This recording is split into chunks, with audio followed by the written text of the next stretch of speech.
사도행전 1장 15절에서 26절까지 그 무렵에 신도들이 모였는데 그 수가 120명쯤이었다. 베드로가 그 신도들 가운데서 일어서서 말하였다. 형제자매 여러분, 예수를 잡아간 사람들의 앞잡이가 된 유다에 관하여 성령이 다윗의 입을 빌어 미리 말씀하신 그 성경 말씀이 마땅히 이루어져야만 하였습니다. 그러므로 주 예수께서 우리와 함께 지내시는 동안에 곧 요한이 세례를 주던 때로부터 예수께서 우리를 떠나 하늘로 올라가신 날까지 늘 우리와 함께 다니던 사람 가운데서 한 사람을 뽑아서 우리와 더불어 부활의 증인으로 삼아야 할 것입니다. 그리하여 그들은 바사바라고도 하고 유스도라고도 하는 요셉과 마띠아 두 사람을 앞에 세우고서 기도하여 아뢰었다. 모든 사람의 마음을 다 아시는 주님께서 이 두 사람 가운데서 누구를 뽑아서 이 섬기는 일과 사도직의 직분을 맡게 하실지를 우리에게 보여주십시오. 유다는 이 직분을 버리고 제 갈 곳으로 갔습니다. 그리고 그들에게 제비를 뽑게 하니 마띠아가 뽑혀서 11사도와 함께 사도의 수에 들게 되었다. 예수님께서 너희는 나의 증인이 될 것이다, 이렇게 미래적인 선치를 이미 주셨습니다. 그 말씀은 약속이면서 동시에 성취를 전제로 하는 하나의 선언입니다. 그래서 예수님이 몇 날이 지나지 않아 너에게 성령이 임할 거니까 성령이 임하면 너희가 내 증인이 될 거다, 이렇게 얘기를 했습니다.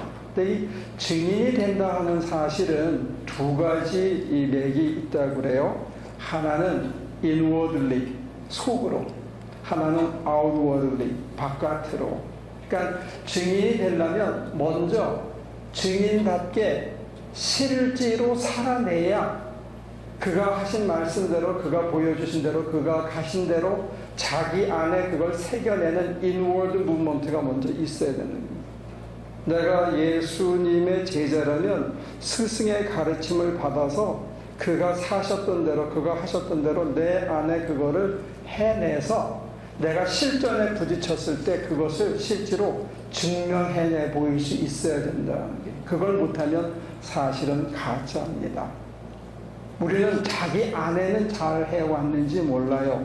우리 하나교인들은 자기 안에 증거하는 거는 좋은데 그게 바깥으로 나가지 않으면 그게 실전에 자칫 잘못하면 자기 마음속에는 늘 할 수 있을 것만 같은데 실제로 부딪히면 주저하거나 난관이 심해지면 안 하고 싶어 할 수가 있거든요. 지난 주간에 제가 루이빌 켄터키를 다녀왔는데 두 가지를 봤어요. 뭘 봤느냐면 공항에 내렸더니 화장실에 갔는데 이만한 입구에 박스가 하나 있어. 자세히 보니까 거기에 바늘이 잔뜩 들어있더라고요. 주사 바늘이에요. 그게 어디다 쓰는 건지 여러분들 아시죠?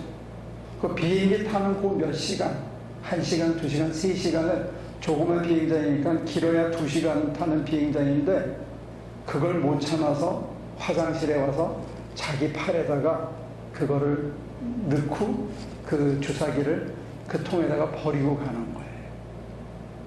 그 시간 못 견뎌서 그거 하고 내려서 바로 맞거나 이제 비행기 타기 전에 그거 맞는 거예요.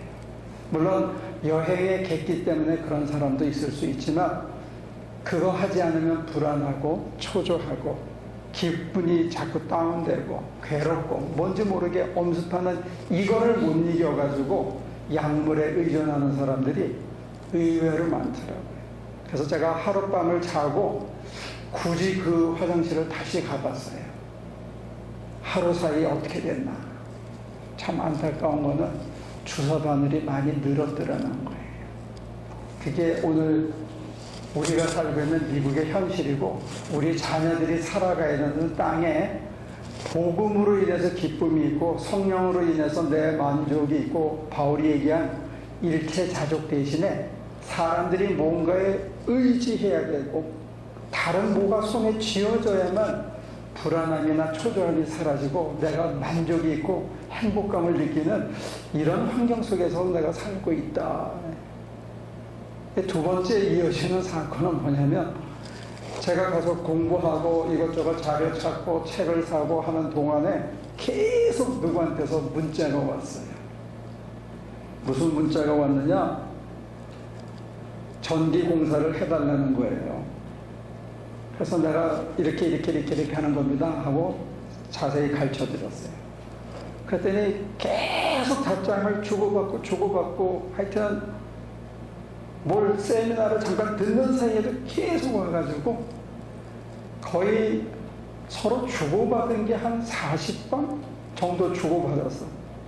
가만히 나중에 결론을 보니까 자기 생각이 꽉 차 있어. 자기 생각이. 자기 방법이 있는데 이대로 해달라는 거예요. 그래서 제가 나중에 설득을 했습니다. 그렇게 하면 결국은 물이 들어갑니다. 물이 들어가면 또 합성이 되면 지금 같은 일을 또 해야 됩니다. 그러면 그게 뭐냐? 바로 그러면 이쪽 패널에서 저쪽 패널까지 최다른 거리를 땅을 파고 거기에다가 파이프를 묻으십시오. 그리고 그거는 기술자가 아니어도 되니까 파이프를 묻을 때 네 가닥줄을 계속 이어서 저 끝에 양쪽에 15피트씩 나오게만 하고 묻으시면 바로 쓸 수 있습니다. 근데 또 계속 오는 거야. 핵심은 뭐냐? 네가 와서 해달라는 거예요. 제가 말씀을 전하고 성령에 의지하면서 증인이 되는 길이 정말로 예수를 닮는 길이고, 증인이 되는 길이 고통스러운 길만이 아니고 증인 되는 길이 부활과 승천 사이를 사는 것이라고 상징적으로 얘기를 하고 있습니다. 예수님을 증거하려고 그러면 내 힘으로 안 됩니다. 그러니까 성령에 의지할 수밖에 없습니다. 그러면 성령에 의지하면 성령의 마음을 깨닫게 되고 성령의 사랑에 취하게 되고 성령의 방식대로 내가 차분차분히 해가면 결국은 하나님의 영과 깊은 영적 교제가 이루어지고 내가 그분의 방법을 배우고 그분의 마음을 배워서 내가 남에게 해주는 게 손해가 아니라 나도 잘 되고 남도 잘 되는 참 좋은 길입니다 라고 여러분들에게 아무리 설명을 해도 여러분들은 더 쉬운 길, 자기 방식, 더 간편하게 갈 수 있는 길이 무엇인가 끊임없이 저항을 하고 있는 것, 제가 그거를 느꼈던 것 같아요. 전기공사 하나 하는데도 사람들은 다 자기 방식이 있고, 이왕이면 남이 와서 해주고 자기는 그래 쓰네 고맙네 고맙네 말 몇 마디로 때우고 싶은, 그 속에는 뭐냐? 내가 거룩한 하나님의 일을 하는 선교사인데 네가 와서 당연히 나를 도와야 되지 않겠느냐, 이런 마음도 이만큼 있더라. 이게 그게 다 짬뽕이 돼가지고 결국 원하는 건 뭐냐? 네가 와서 해줘. 교인들 데리고 와서. 아니 교인들이 2박 3일을 내려가면 땅 파고 그거 뽑고 하면 내려가는데 가스비 들고 인슈런스 들고 밭에 가야 되고, 교인들은 2박 3일 동안 일 안 하고, 그거 뭐냐 이거예요. 근데 사람들이 남을 배려하는 게 없어요. 여러분들도 저도 제가 한 주간에 주사기 사건하고 전기공사 사건을 보면서 사실은 제 모습과 우리 교인들의 모습 아니면 일반 교인들의 모습을 적나라하게 봤는지 좀 몰라요. 예수님이 당신이 다 하시지, 자기가 하죠. 아까 우리 페이 선생님이 얘기하신 대로 한다면 창조할 때 수면 위에 주의 영이 이렇게 운행하고 계셨거든요. 그리고 말씀으로 생명을 지었단 말이에요. 그 기운이 예수가 공생애를 시작할 때 부여됐다는 거예요. 그러니까 예수가 가는 곳에는 다 생명의 이 호흡이 해서 사람들이 생명으로 정말 살아있는 것으로 이렇게 옮겨올 수 있다는 거죠. 그럼 예수가 다 하지. 뭐하러 승천하셔서 제자들에게 맡긴 다음에 제자들과 더불어 왜 그 사역을 계속 하시느냐, 왜 하느냐 이거죠. 당신이 다 하지. 창조 때도 혼자 하셨는데. 그거는 저와 여러분들을 위해서 하라고 그러는 거예요. 우리가 증인의 삶을 살려고 하시는 이유는 증인이 되어서 살다 보면 인생을 함부로 못 산다 이거예요. 우리 스스로를 바늘 꼽는 거, 약 먹고 마음 딴 데 파는 거에다가 내다팔지 못한다 이거예요. 내가 정말로 말씀을 증거할 수 있는 사람이 되려면 최소한 내가 그렇게 살아보려고 발버둥을 치고 발버둥을 치다가 안 돼서 포기하고 누워있을 때 성령이 내 마음을 위로하시고 어루만지시고 다시 일으키는 영적 체험이 자기에게 있어야 된다는 거예요. 내가 그렇게 해본 내 경험이 있어야, 내가 확신이 있어야, 아, 나를 살리셨구나 하는 감동이 있어야 누군가 죽어가고 있을 때 그거를 도와주려고 그럽니다. 제가 여러분들과 다른 교회에서 안 해보는 평신도 설교자를 세우고 성경 공부를 스스로가 스스로에게 다른 교인들에게 가르치는 여기에 지난 20년을 쓰인 거예요. 사람의 전략으로, 사람의 방법으로, 마케팅이나 커뮤니케이션 스킬로 교회를 부흥시켜 보려고 하지 않았어요. 어떻게 하든지 간에 성령이 인도하시는 대로 따라가고 성령이 주시는 방법을 찾아, 물론 어떤 때는 잘못 듣고 어떤 때는 잘못 판단을 내리고 실수할 때도 있었죠. 그렇지만 끝까지 그분에게 의지하면서 그분이 원하시는 방법을 따라가 보려고 한 게 사실은 오늘 우리 하나교회의 모습이에요. 그래서 제가 감사한 거는 우리 교회에는 나이 80에서부터 5살까지가 골고루 있는 패밀리 밸류를 추구하는 패밀리 처치라는 게 참 감사한 거예요. 목회를 하려고 그러면 소위 말하는 호모지니어스 그룹이라 그래서 비슷한 유형의 사람들을 포커스해서 그들을 타겟으로 해서 그들에게 복음을 전하면 많이 모인다는 거예요. 그거는 마케팅 스킬이죠. 성령이 우리에게 원하는 거는 패밀리는 패밀리. 한 세대가, 세 세대, 네 세대가 한 울타리 안에서 서로 정말로 진정한 패밀리 밸류가 뭔지를 추구하면서 영적인 가족을 넓혀가는 이거. 그러기 위해서는 사실은 희생이 필요하죠. 어린아이들을 배려하고 돌보는 게 필요하죠. 틱틱거리고 그럴 때 끌어안는 사랑이 필요하죠. 근데 그걸 실천하면서 저와 여러분들의 인품이, 품격이, 그걸 품을 수 있는 인간으로 이렇게 점점 자란다는 거죠. 제가 지난 주간에 제 있는 책을, 사무실에 있는 책을 다 빼서 저기다가 갖다 놨어요. 그랬더니 며느리하고 아들하고 우리 손자 유인이가 와서 거들어줬는데, 유인이가 뭐라 그러냐면, 할아버지 제가 도와드릴까요? 그러더라고요. 내가 기가 막혀가지고, 그래도 애가 그렇게 얘기하는데 어떻게 그래 도와줘 그랬더니 뭘 하나 봤어요. 이 전집을 봤는데 이게 전집이 자기 눈에 보이기에 숫자가 안 맞게 뒤죽박죽으로 꼽혀 있었던 거야. 그러더니 1, 2 하면서 그걸 숫자를 계속 세면서 1번부터 20번까지를 꼽더라고. 그래서 제가 그 느낀 게 뭐냐, 저 아버지가 그 녀석을 데리고 오면서 첫 마디가 뭐냐면, 야, 너 이제 드라이브 라이센스 따면 너 제일 먼저 하는 게 풋뱅크 미니스트리 물건 날리는 거야. 근데 해 좋다고 뛰어다니는 거야. 부모가 그리스도의 사랑을 남을 위해서 봉사하고 섬기는 일을 하는 거를 얘는 자연스럽게 몸에 익히면 남 도와야 된다는 것 때문에 갈등하지 않게 된다는 거예요. 그걸 무슨 커다란 결심을 하고 해야 할 일이 아니라는 거예요. 그게 우리가 자녀들에게 물려줄 수 있는 굉장히 큰 유산이라는 겁니다. 그것 때문에 갈등하지 않는다는 거예요. 그러면 서로가 서로를 도움으로써, 내가 남을 도움으로써 남이 잘 되고, 그 남을 잘 되게 할 때 내가 사실은 아파, 힘들어. 그거를 세미나실에서 30번, 40번을 똑같은 얘기를 또 가르쳐주는 거, 나중에는 전화기 확 끄고 싶더라고. 그냥 알아서 하세요. 그래서 맨 마지막에 제가 다 정리했습니다.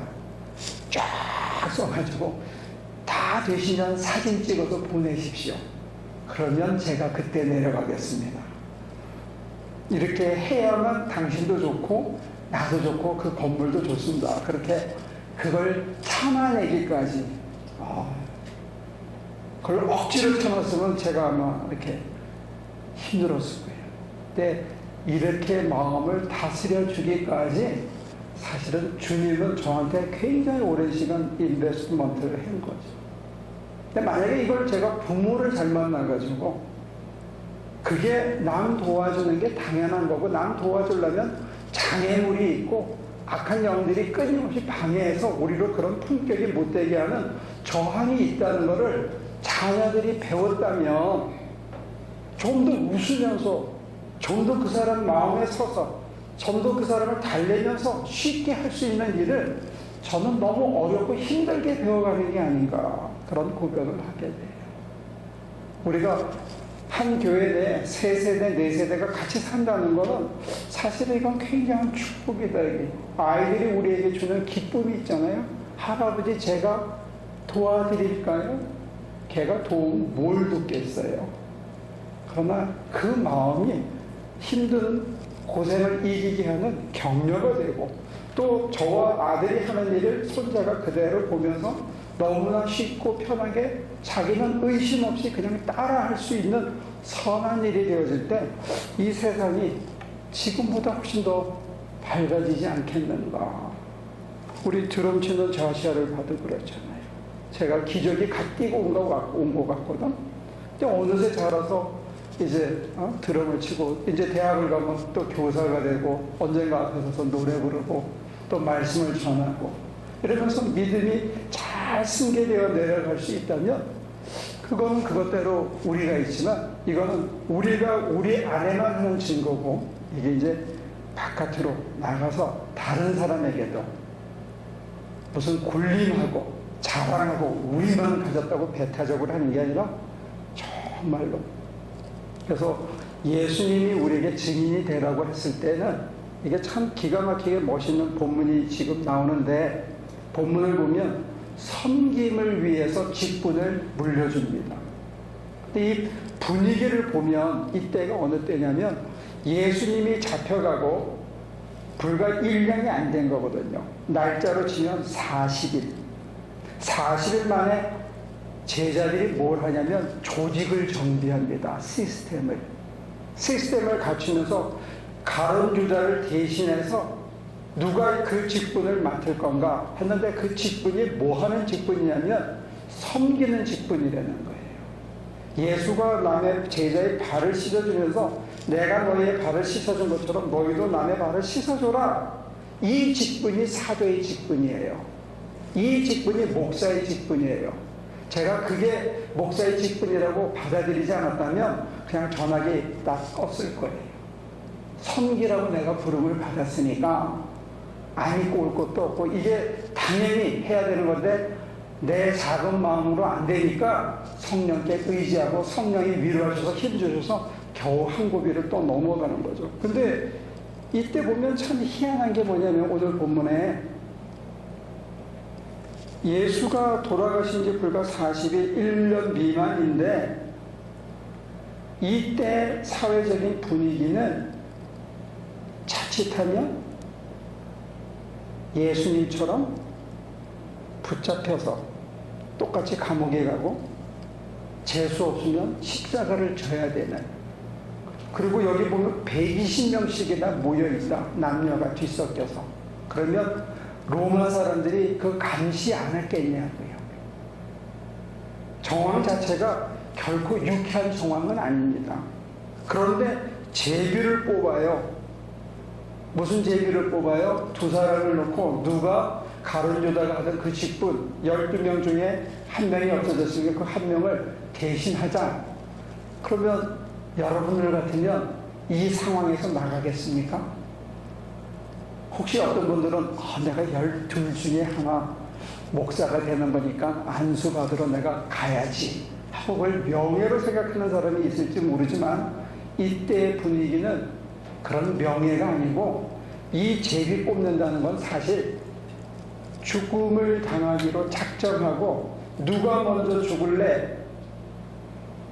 누가 먼저 특공대로 갈래? 누가 먼저 폭탄 들고 저 안에 진지로 갈래? 하는 제비 뽑기 하는 거나 마찬가지예요.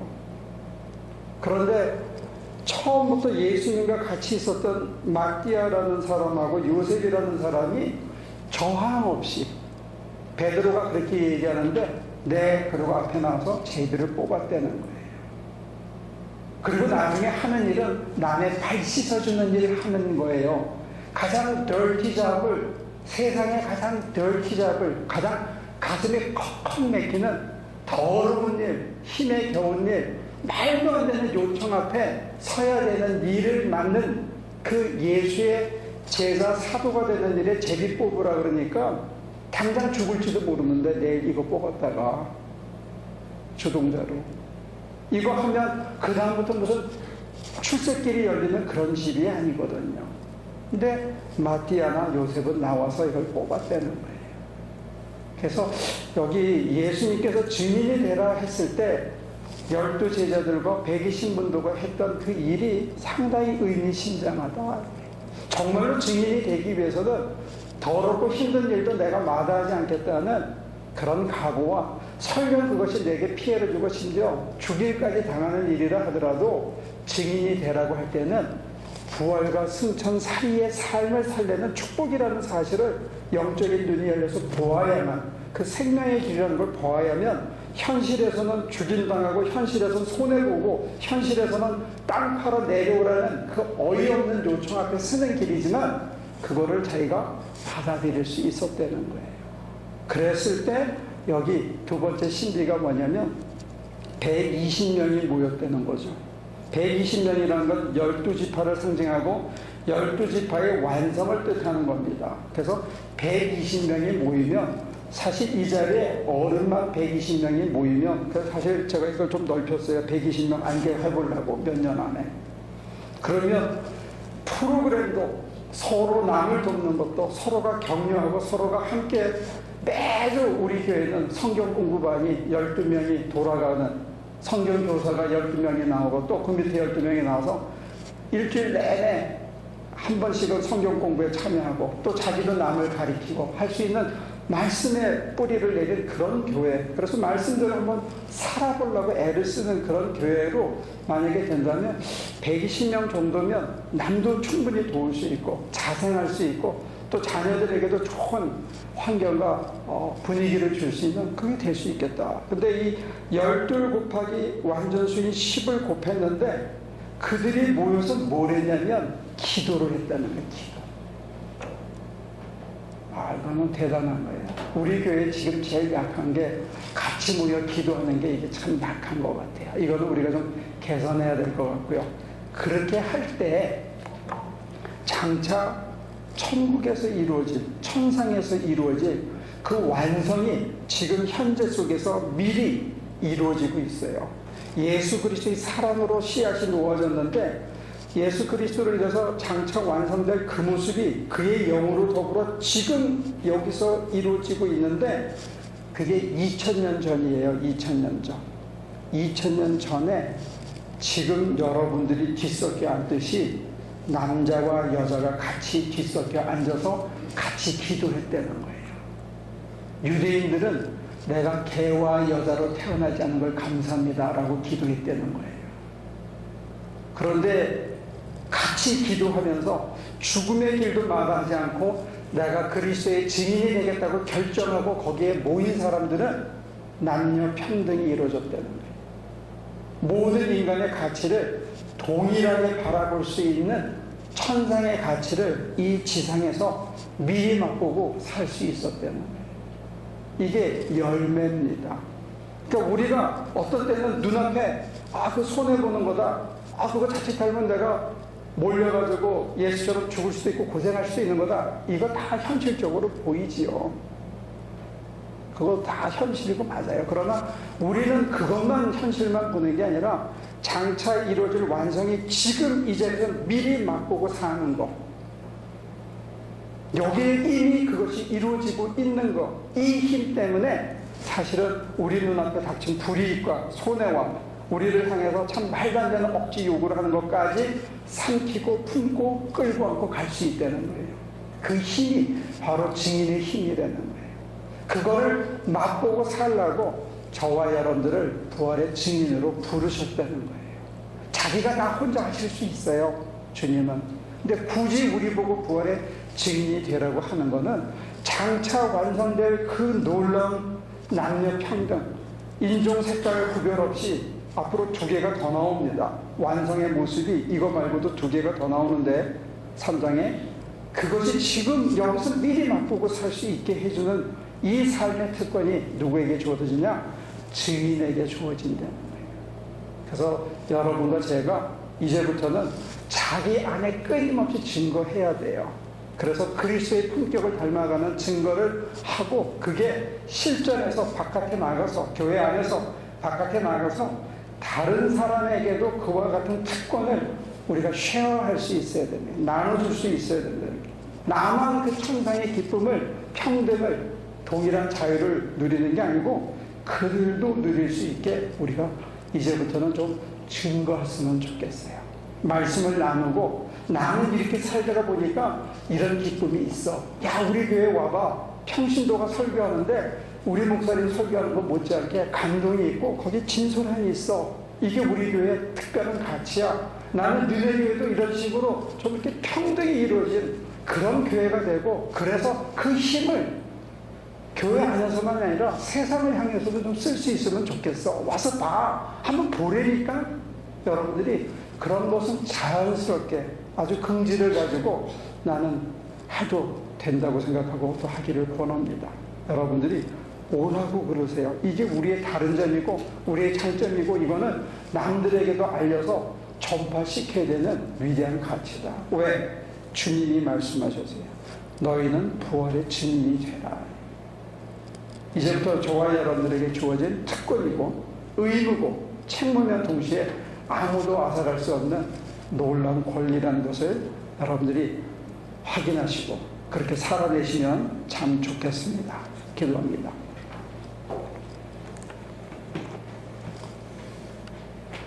한 사람 한 사람을 들여다보면 정말 내세울 것 없고 자랑할 것 없고 모두가 모자라는데 그런 우리를 택하사 부활의 증인으로 삼아주셔서 감사합니다.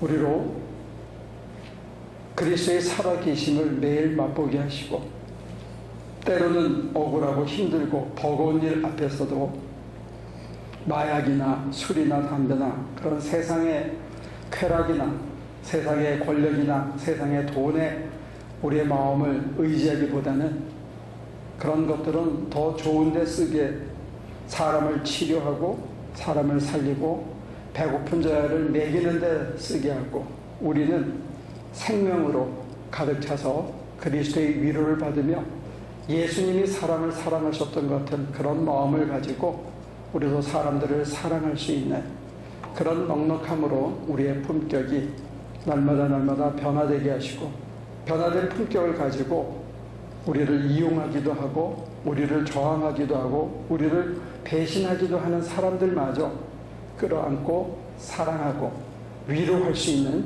저희 하나 식구들이 되게 도와주옵소서.